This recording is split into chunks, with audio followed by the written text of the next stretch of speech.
That's right. Big changes moving in. Starting today, most of the snow will hold off and be in the Four Corners today, but then it's going to head east and affect much of northern and central New Mexico. Today, the big story, wind advisories. That goes for the central part of the state, including Albuquerque. We have winds at 30 to 40 miles an hour today, gusting to 55 miles an hour and higher. So enough to do some damage in some of those places east of the mountains. For Albuquerque, southwest at 10 to 20 this morning with temperatures in the mid-40s. And as we head through the day, highs today in the mid-60s. At noon, 25 mile an hour sustained winds gusting to 35.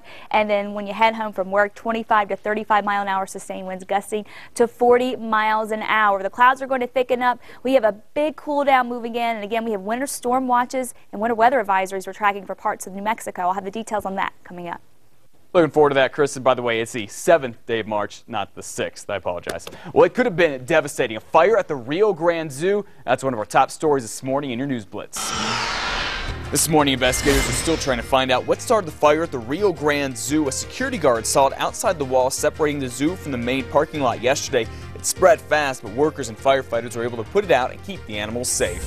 2 people in Clovis are recovering this morning after an explosion last weekend. Ed Sabia and Ken Urban were trying to fix a water pump at the H2O Express on Saturday when that blast happened. Investigators are now trying to figure out what caused it. In an update to a story we first told you about yesterday, Albuquerque police say a woman who took off from a traffic stop and dragged an officer was drunk and has been arrested for DWI 3 times before. Police say the officer pulled over Jocelyn Valdez Monday night and was talking with her about a hit-and-run crash when Valdez hit the gas and took off. The officer was dragged about 10 feet, got back in her car, called up with Valdez, and arrested her. And that's your Wednesday morning News Blitz.